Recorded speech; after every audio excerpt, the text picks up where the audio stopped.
मेरा सिर्फ इतना ही अनुरोध है कि जैसे कि माननीय सदस्य कहेंगे कि मैंने मिसलीड किया, तो कौन सा पॉइंट मिसलीड किया वो बता दें। ऐसे आप आरोप ना लगाए, मेरा यही कहना है। आप तर्क बताइए कहाँ मिसलीड हुआ पॉइंट। अध्यक्ष महोदय, जो इन्होंने 2013 यूपीए गवर्नमेंट के संदर्भ में कहा पूरा का पूरा मिसलीडिंग है, झूठ है, और हम डिमांड करते हैं कि वो ऑथेंटिकेट करें। हम डिमांड करते हैं ऑथेंटिकेट करें। इसीलिए बार बार इन्होंने आरोप लगाए, बार बार इन्होंने भ्रम फैलाया। आप इसीलिए हम भी अपनी बात रखेंगे, कृपया आप भी सुनने का धैर्य रखिए। श्री गौरव गोगोई।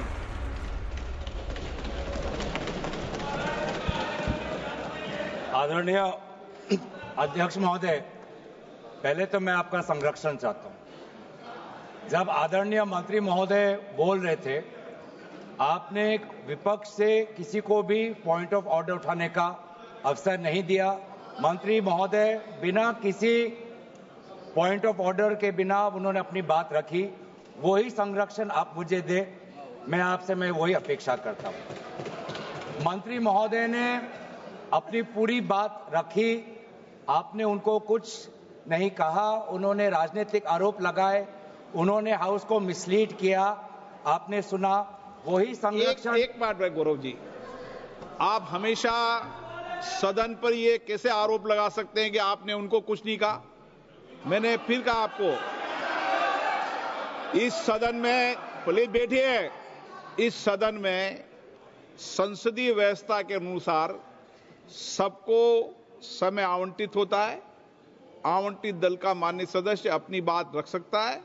जब मैंने व्यवस्था दे दी कि कोई माननीय सदस्य बोलेगा, उसके बीच में आज शून्यकाल पॉइंट ऑफ ऑर्डर नहीं दिया जाएगा तो नहीं दिया जाएगा। माननीय गौरव गोगोई।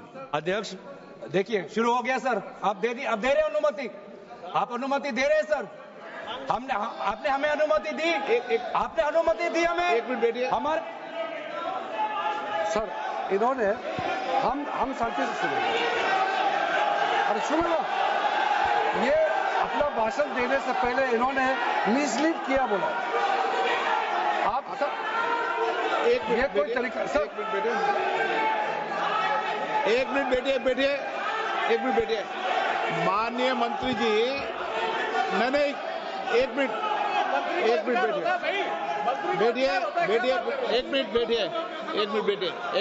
बैठिए।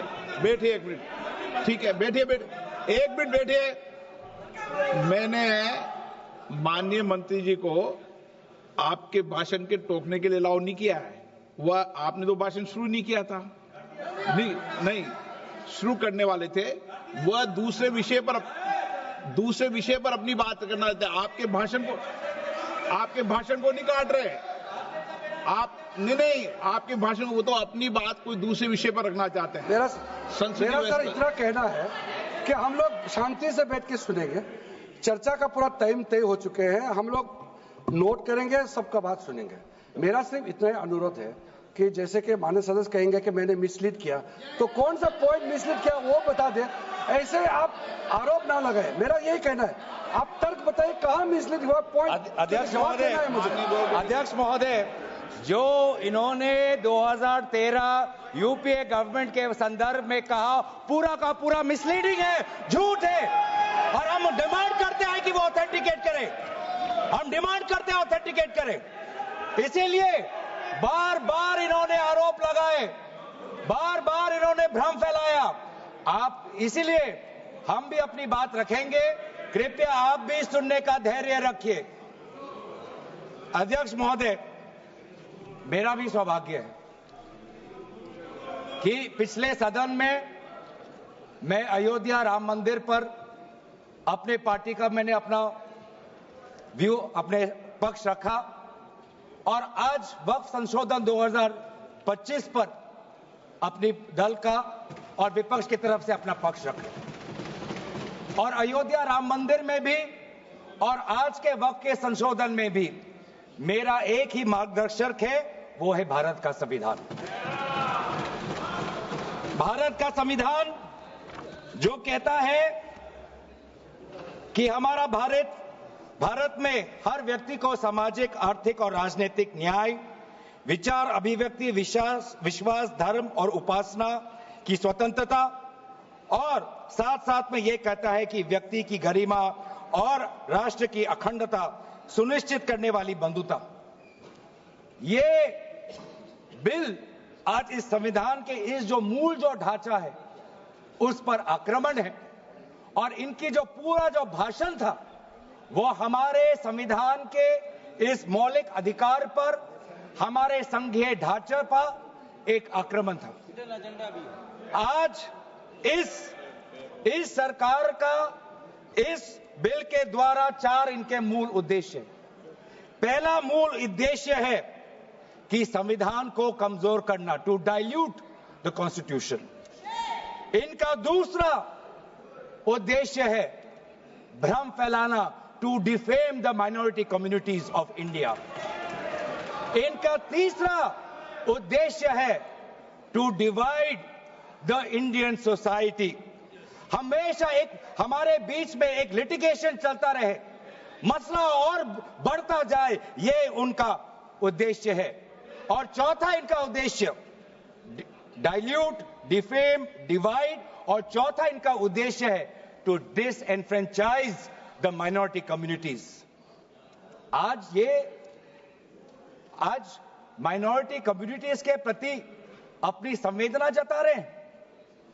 सर, कुछ हफ्ते पहले देश में विभिन्न जगहों में लोगों ने ईद की शुभकामनाएं एक दूसरे को दी, और क्या आपको पता है कहां इनकी डबल इंजन की सरकार ने लोगों को रास्ते पे ईद का नमाज भी पढ़ने नहीं दिया। और ये बात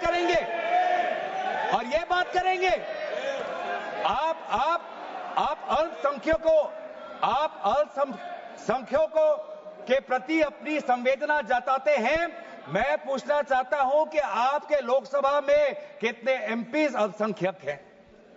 पहले उसका विवरण दीजिए और फिर हमें बताइए कि आपके दिल में कितना संवेदना है। सर, मेरा तो मैंने जिस दिन भी ये बिल इंट्रोड्यूस हुआ उस दिन भी आदरणीय मंत्री को मैंने सुना और आज भी मैंने उनको सुना। जिस दिन उन्होंने इंट्रोड्यूस किया उस दिन भी अगर आप उनका स्टेटमेंट पढ़े तो उन्होंने कहा कि इसको बिल लाने से पहले बहुत विस्तार रूप से इस बिल की लाने के लिए चर्चा हुई थी। सर, पूरा का पूरा मिसलीडिंग। 2023 में सर सरकार 24 में आई, ये खुद 24 के बीच में इन्होंने अपना बिल लाया।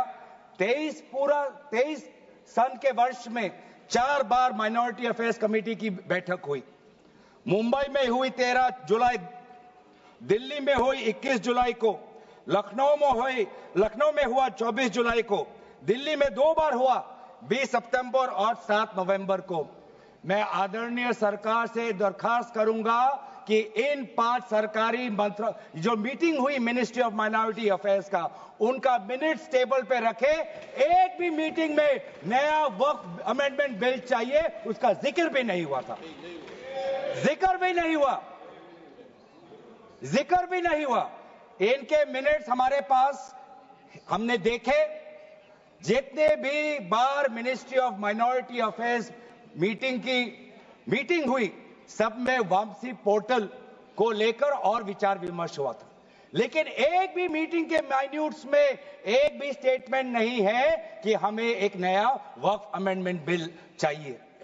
तो मैं तो यही पूछना चाहता हूं कि अगर नवंबर 2023 तक मिनिस्ट्री ऑफ माइनॉरिटी अफेयर्स ने यह वाजे भी नहीं समझा कि नया एक बिल लाने की जरूरत है, मैं तो बस इतना ही पूछना चाहूंगा कि यह bill ministry of minority affairs ने बनाया या किसी और दूसरे विभाग ने बनाया? कहां से आया यह बिल? कहां से आया?